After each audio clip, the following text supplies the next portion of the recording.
বিসমিল্লাহির রহমানির রহিম। প্রিয় দর্শক, আসসালামু আলাইকুম। আজকে অত্যন্ত কষ্ট নিয়ে আপনাদের সামনে কিছু কথা বলতে এসেছি। যেই কথাগুলো আমার খুব প্রিয় কিছু মানুষের বিরুদ্ধে যাবে, এবং এই বিষয়গুলো নিয়ে কখনো পাবলিকলি এইভাবে কোনো ভিডিও আমার ইউটিউব চ্যানেলে করতে হবে এটা আমি স্বপ্নেও কোনোদিন কল্পনা করিনি। তারপরেও আসলে বাধ্য হচ্ছি এই কথাগুলো বলার জন্য। তো যে বিষয়টা নিয়ে কথা বলবো, এই কথাগুলো বলতে গেলে বেশ কয়েকজন মানুষের নাম আসবে যারা সবাই কম বেশি সোশ্যাল মিডিয়াতে পরিচিত মুখ। এখানে ভিপি নূর থেকে শুরু করে আরও অনেকেই আসবেন। তো আমি না আসলে বাংলাদেশে এই মুহূর্তে একটা দলেই শুধু থাকতে চেয়েছিলাম, সেটা হচ্ছে ভারত বিরোধী দলে।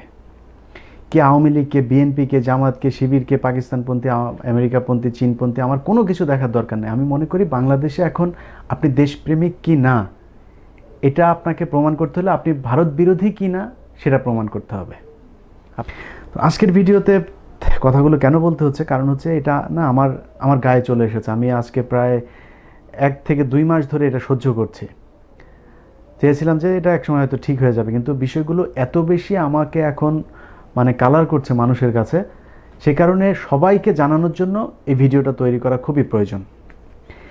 ভিডিওর প্রথমেই যার নাম আসবে তিনি হচ্ছে মাসুম রহমান। তাকে আপনারা নিশ্চয়ই সোশ্যাল মিডিয়াতে কম বেশি চেনেন।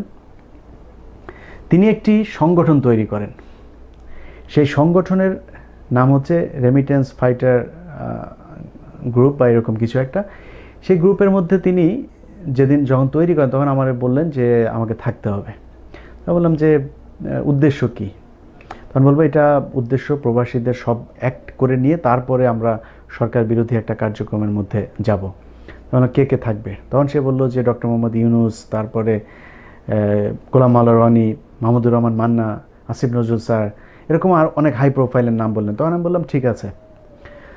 তো এটা যখন শুনলাম না, তখন আমার মনে হলো যে উনি আবার কথাবার্তা বলার সময় সব সময় আর কি একটা কাজ করেন যে এইমাত্র ডক্টর ইউনূসের সাথে কথা হলো, এইমাত্র ওর সাথে কথা হলো, এইমাত্র ওর সাথে, হ্যাঁ এটা জানি ওইটা জানি। হ্যাঁ, এই জিনিসগুলো যারা করে তাদেরকে বিশ্বাস করতে একটু সমস্যা হয়, কারণ তারা কি আসলে বানিয়ে কথা বলছে না কী কারণে? কারণ আমার সাথে একজন মানুষের কথা হয়েছে ভিআইপি, সেটা আমার মধ্যেই থাকবে। আমি আবার আরেকজনকে গিয়ে গিয়ে কেন সেই কথাটা বলতে যাব যে ডক্টর মোহাম্মদ ইউনূসের সাথে আমাদের কথা হয়েছে? আমরা কি মানে ভিআইপি লোকজনের সাথে দেখা করে আসি নাই?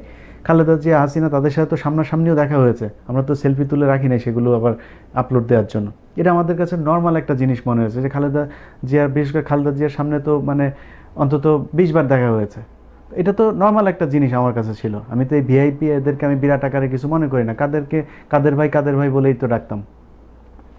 এখন যাদের কাছে মনে হয় এই ধরনের মানুষের কাছে কথা বলতে পারলে সেটা আরেকজনের কাছে গিয়ে বলে মানে এটা ফ্লাশ করাটা আমার জন্য বিরাট ক্রেডিটের ব্যাপার, তাদের হিসাব ভিন্ন, যে কারণে আমি বিশ্বাস করিনি। আমি সেদিন তাকে নায়েব আলীকে ফোনে রেখে একই সাথে বললাম যে ভাই দেখেন, আপনি এই সংগঠন করেন, আমার কোনো সমস্যা নেই, কিন্তু যদি যেদিন কিনা এই যে কজনের নাম আপনি বললেন, এই কজন মানুষের মধ্যে একজন মানুষ আসবে কোট আনকোট, আমি নায়েব আলীকে সামনে, আপনার যদি কারো বিশ্বাস করতে সমস্যা হয় নায়েব আলীকে জিজ্ঞেস করলে জানতে পারবেন। আমি বলেছি একজন মানুষ যেদিন আসবে এই সংগঠনে সেদিন আপনি আমাকে বলবেন, আমি সেদিন আপনার দলে আসবো, তার আগে আমার নাম আপনি বলতে পারবেন না। এর মাঝখানে ফেসবুকের বিভিন্ন লাইভের মধ্যে শুনছি যে তাকে দর্শক প্রশ্ন করছে যে ভাই ইলিয়াস ভাই এখানে থাকার কথা, তিনি কই? তখন তিনি আবার উত্তর দিচ্ছেন যে হ্যাঁ উনি আছেন, উনি আসবেন। এই কথার মানেটা কি দাঁড়ায়? তার মানে আমি এটার সাথে আছি, সেটাও সমস্যা না। আমি যদি ওনার সংগঠনে থাকবো, এটা যদি ওনার জন্য ভালো হয় বা সংগঠনের জন্য ভালো হয়, সমস্যা নেই, থাকেন। কিন্তু প্রবাসী পরিষদ, কল্যাণ পরিষদ আর কাতারের এক ভদ্রলোক আহমেদ রিয়াজ, তাদের আরেকটা সংগঠন আছে। এই দুই সংগঠন যখন এই সংগঠন শুরু করলো, এটার সাথে ত্রিমুখী একটা সংঘর্ষ শুরু হলো। তখন আমি মাসুমকে বললাম যে দেখেন, আমাকে আপনি এখানে আনবেন না, কারণ এটা যখন আপনি করবেন তখন নুরুরা খেপবে, কারণ নুরুর একটা বিরাট দর্শক শ্রেণী আছে, ফলোয়ার আছে, যারা কিনা আমাদের কমন ফলোয়ার, যারা নুরুকে ভালোবাসে তারা আমাকেও ভালোবাসে। অতএব এদের মধ্যে আমি কোনো পার্টিশন তৈরি করতে চাই না। তখন সে বলল যে না, নুরুরা এই সংগঠন রাখবে না। 2 দিন পর দেখলাম যে না, নুরুরা, দেখছি যে নুরুর অনেক লোকজনই উল্টো মাসুমদের এই সংগঠনের বিরুদ্ধে কথা বলছে। তখন নুরু বলছে যে আপনি দেখেন আমি কি করি। সে দেখলাম একের পর এক ওরা টাকা নিয়েছে, এই সেই নানান ধরনের কথা শুরু করলো। আমি তখন মাসুমকে বললাম, মাসুম ভাই আপনি নুরুদের বিরুদ্ধে এই যে তারা টাকা নিয়েছে, কখন আপনি তাদেরকে টাকা পাঠিয়েছেন, কোথায় কোথায় থেকে টাকা গিয়েছে। নুরুর মেয়েকে হচ্ছে জন্মের সময় টাকা দিয়েছে 4 লাখ, ওই রাশেদকে টাকা দিয়েছে 5 লাখ, কে কুয়াকাটায় গিয়েছে সেই টাকা নিয়ে। এগুলো নিয়ে একের পর এক মাসুম রহমান আলোচনা শুরু করলো। আমি তখন বললাম যে দেখেন, আপনি যদি এই কাজগুলো করেন তাহলে এটার জন্য কারা বেনিফিটেড হবে জানেন? যারা নুরুর বিরোধী পক্ষ তারা বেনিফিটেড হবে। তার মানে আমরা নিজেরাও এখানে অনেক কিছু হারাবো। কারণ নূর যে জায়গাটাতে গিয়েছে, নূরকে যদি আপনি টাকা পয়সা দিয়েছেন সেটা নিয়ে এখন খোঁটা দিতে থাকেন, তাহলে বিপরীত পক্ষ নুরুকে নিচে থামানোর জন্য চেষ্টা করবে এবং সেটাতে সফল হবে। এই কারণে এই জিনিসটা আনতে পারবেন না। আমি নুরুকে উদ্দেশ্য করে বলতে চাই যে নূর ভাই, আপনার কাছে যদি কেউ আমার ব্যাপারে কোনো কথা বলে থাকে, আমাকে প্লিজ তাকে সহ আমার সাথে সামনাসামনি করবেন। আমি কখনোই এটা নিয়ে না। টিটু ভাই, টিটুর রহমান যিনি কানাডায় থাকেন, এই টিটুর রহমানের বিষয়টাও সামনে নিয়ে আসতেছি। তার আগে বলেন, টিটুর রহমান এবং লিটন ভাই লন্ডনে যিনি আছেন, আমরা 3জন কনফারেন্সে বসে কথা বললাম এটা নিয়ে, যে না, মাসুমকে এটা করতে দেওয়া যাবে না। কারণ মাসুম যদি নাকি এটা আপনার করে, এই কি বলে, আপনাদেরকে টাকা দিয়েছে, এই বিষয়গুলো সামনে নিয়ে আসে, এটা আমাদের জন্য খুবই খারাপ হবে। তো যেহেতু সামনে বিষয়গুলো নিয়ে চলে এসেছে, যে কারণে আজকে কথাগুলো বলছি, না হলে হয়তো বলতাম না। তো আমি কখনোই নূরের এই বিষয়গুলো সামনে আসুক সেটা চাইনি। টিটুর রহমান হচ্ছে নাগরিক টিভি নামে একটা ফেসবুক পেজ আছে, সেই পেজের অ্যাডমিন সে। তো উনি কদিন আগে ফেসবুকে একটা পোস্ট করেছেন।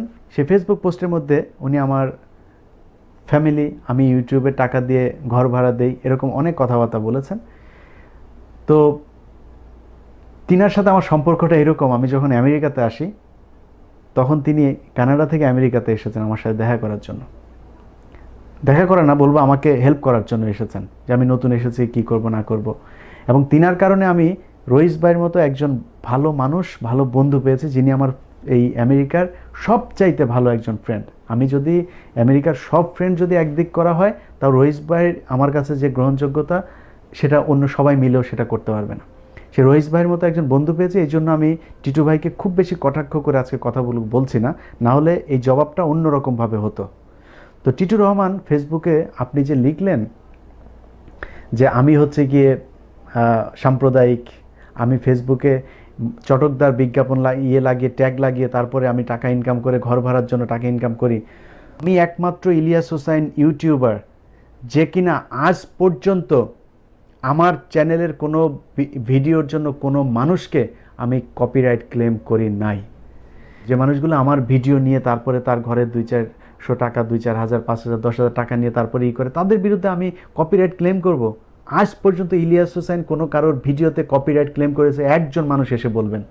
কিন্তু সেই ভিউগুলো যদি আমি কপিরাইট ক্লেম করতাম, তাহলে সেই টাকাগুলো কি আমার কাছে আসতো না? আমি কি সেই টাকাগুলি পেতাম না?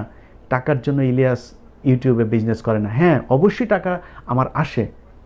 আমার টাকা আমার কাছে আসবে না তো আপনার কাছে যাবে নাকি?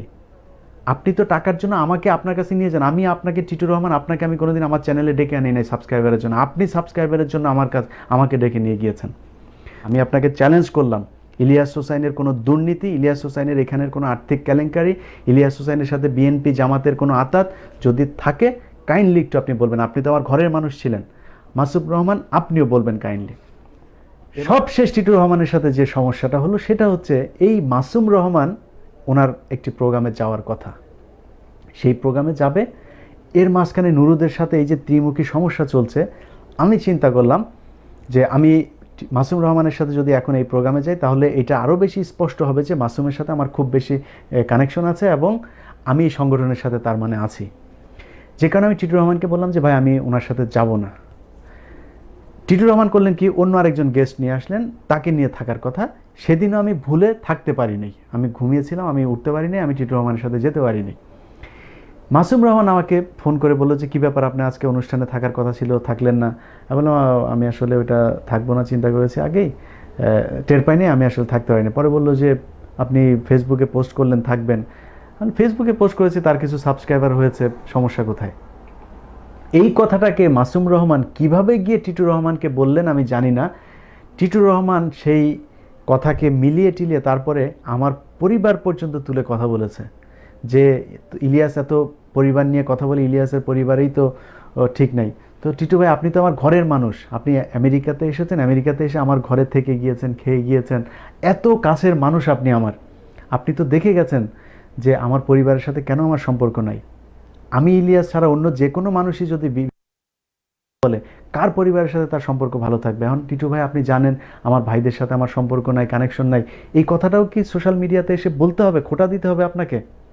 তারপরেও ধরলাম যে আপনি আমাকে দেখতে পারেন আমি খুব খারাপ মানুষ, আমি ইউটিউবে টাকা কামানোর জন্য ভিডিও বানাই, তো আমাকে আপনি নিয়ে নিয়ে আপনার ভিডিওতে কেন কথা বলালেন? আমি তো কোনোদিন ইউটিউবে টাকার জন্য আপনাকে আমার চ্যানেলে নিয়ে আসি নাই। আপনার চ্যানেলে আপনি আমাকে বারবার নিয়ে গিয়েছেন এবং একটা প্রোগ্রামে যাইনি, সেটার জন্য আপনি এত বেশি আমার উপরে ক্ষেপে গেলেন, আমি মিলাতে পারছি না বিষয়টা আসলে।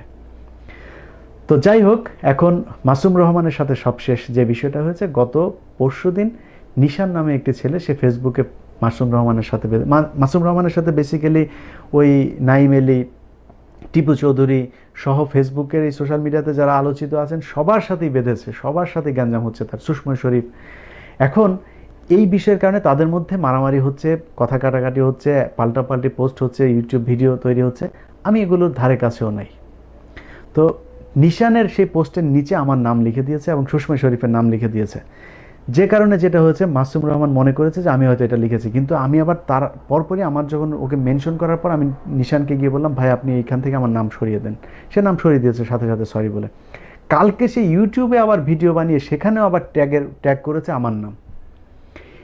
তো ট্যাগ করেছে সেই ব্যক্তিটা কি আমাকে জানিয়ে করেছে না না জানিয়ে করেছে? নিশানের সাথে তো আমার কোনো সম্পর্ক নাই। এখন সে যদি আমাকে না জানিয়ে করে আমি কি করতে পারি? মাসুম রহমান সেই ভিডিওর স্ক্রিনশট দিয়ে আমাকে লিখেছে যে আমি হচ্ছে এটা করাচ্ছি। তারপরে আবার তিনি লিখছেন নিউ ইয়র্কে আমার নাকি কোথায় গার্লফ্রেন্ড আছে, সে তাকে খুব ভালোভাবে চেনে, কিন্তু সে এগুলো নিয়ে কথা বলতে চায় না, রিল্যাক্স, আমাকে সে টেক্সট করছে। এই কথা শোনার পরে আমার ভেতরে দুর্বলতা থাকলে আমি বলতে পারি যে হ্যাঁ নিউ ইয়র্কে আমার গার্লফ্রেন্ড আছে, তার মানে আমাকে চুপ হয়ে থাকতে হবে। আমি ভাই দুর্বল না। আপনি আমার গার্লফ্রেন্ড থাকলে প্লিজ সেটা মানুষের সামনে নিয়ে আসেন। তো আমি তাকে তারপর একটা গালি দিয়ে রিপ্লাই দিয়েছি, কারণ ওইটা আমি নিতে পারি নাই যে একটা কাজ আমি করেছি কিনা আপনি আমার কাছে জিজ্ঞেস করবেন না? You have my number, you can call me, আমরা ডিসকাস করতে পারি যে কে আসলে থার্ড পার্টি, কে করছে। এখন আজকে আপনি বিভিন্ন মানুষের কাছে এসে বলছেন আমার কাছে আপনি মাপ চাইতে চান, সরি বলতে চান, আজকে কেন ভাই? আপনি গতকালকে আমাকে কেন ফোন করেন নাই? যদি তৃতীয় কোনো পক্ষ আপনাকে আমার বিরুদ্ধে খেপিয়ে তোলে সেই মানুষটাকে নিয়ে আসেন। যদি একজন মানুষ এই সোশ্যাল মিডিয়াতে, নিশান হোক, সুষময় হোক, নাইমেলি হোক, কিংবা টিপু চৌধুরী হোক, কিংবা যেই হোক, একজন মানুষ যদি বলতে পারে আমি ইলিয়াস কাউকে বলেছি একটা অক্ষর মাসুমের বিরুদ্ধে লিখতে, একটা ভিডিওতে মাসুমের বিরুদ্ধে কথা বলতে, আমি কান ধরে ইউটিউবে এসে মাপ চাবো মাসুম রহমানের কাছে। তো এখন আপনি আমার কাছে তো সরি বলতে এসে লাভ নেই। আপনি আমার মা তুলে গালি দিয়েছেন, আপনি আমাকে আমেরিকায় থাকতে দেবেন না, আমার নামে নাকি আপনি মামলা করবেন, আপনি আমাকে সাম্প্রদায়িক বলে গালি দিয়েছেন, স্ক্রিনশট সব আমার কাছে সেভ করে রেখেছে। তো যেই ব্যক্তি আমি আমার ভিডিও তৈরি করার পর আমার পক্ষ হয়ে যে ভিডিওতে কথা বলে, সেই ব্যক্তি আমার যে বিষয়কে সে সমর্থন করছে সেই বিষয়টাকে সে সাম্প্রদায়িক বলছে, তার সাথে তো আমার কোনো বন্ধুত্ব থাকতে পারে না। আর আপনার সাথে আমার বন্ধুত্ব রেখে ইউটিউবে অনলাইনে থাকতে হবে আমি সেটা মনে করি না। সো আপনি আমার শত্রু হয়েছেন, আপনি আমার শত্রু হিসাবেই থাকেন। আপনি আমার নামে পারলে যায় মামলা করেন, আপনি আমেরিকা হচ্ছে আপনার বাপের দেশ, আপনি আমেরিকা থেকে আমাকে বের করে দেবেন, পারলে বের করেন। আপনি যদি পারেন তাহলে আমাকে বের করেন, দেখি আমি কিভাবে বের করেন। বাট আপনি যদি মনে করেন যে না আপনি ভুল করেছেন, আমার সাথে কথা বলতে চান, সেদিন আপনি আমার সাথে কথা বলতে আসবেন যেদিন ওই মানুষটাকে নিয়ে আসতে পারবেন, যেই মানুষটাকে আমি বলেছি যে তাকে আপনার বিরুদ্ধে একটা ওয়ার্ড লিখতে। আপনি এই প্রমাণটা কোথায় পেলেন আমি এটা জানতে চাই। আমি জীবনে আপনার বিরুদ্ধে কাউকে কোনো ধরনের উস্কানি দিয়ে কথাবার্তা বলি নাই, কিন্তু আপনাকে আমি বিশ্বাসই করাতে পারছি না। সোশ্যাল মিডিয়াতে যারা থাকেন, মাসুমের এবং আমার ফলোয়াররা তো আসলে কমন ফলোয়ার, যে কারণে বিষয়গুলো আপনাদের সামনে ব্যাখ্যা করা উচিত, কারণ এদের কাছে আমি কালার হতে চাই না। একটা ওয়েবসাইট খুলেছে, ভুয়া ওয়েবসাইট, সেটার মধ্যে আমাদের ডক্টর কনক সারোয়ারের কিছু ভিডিও এবং মাসুমের কিছু ভিডিও সেই ওয়েবসাইটে দিয়েছে ব্যাক ডেট দেখিয়ে, এবং সেই ভিডিওগুলো দিয়ে কনক ভাইকে 16টা কপিরাইট ক্লেম করেছে, যদিও ক্লেমগুলো টেকে নাই। তো ওই ওয়েবসাইটে যখন মাসুমের ভিডিও দেখলাম, আমি মাসুমকে ফোন করলাম, তার সাথে কিন্তু আমার সম্পর্ক ভালো যাচ্ছে না, তারপরেও তাকে ফোন করলাম যে ভাই দেখেন আপনার ভিডিওগুলো এরকম একটা ওয়েবসাইটে আছে, সেখানে বোধহয় আপনাকে কপিরাইট করতে পারে। এই গত এক সপ্তাহ আগের ঘটনা। তাকে বলার পরে সে রইস ভাইকে ফোন করেছে, ফোন করে বলেছে আমি নাকি এই কাজগুলো করাচ্ছি। অথচ আমি সেটার বিরুদ্ধে ফাইট করছি, কনক ভাইয়ের এই চ্যানেলকে উদ্ধার করার জন্য আমি নিজে ফাইট করছি। সে বলছে যে সেই ওয়েবসাইট নাকি আমি তৈরি করেছি, করে নাকি তার ভিডিও। এটা কি পাগলেও কোনো দিন এটা করে তাকে আবার ফোন করে? আমি যদি তার ভিডিও নষ্ট করতে চাই, চ্যানেল নষ্ট করতে চাই, তাহলে সেই ভিডিও আপলোড সেখানে দেয়, সেটা আমি তাকে গিয়ে কেন বলবো? দরকার আছে কোনো বলার, আপনি বলেন?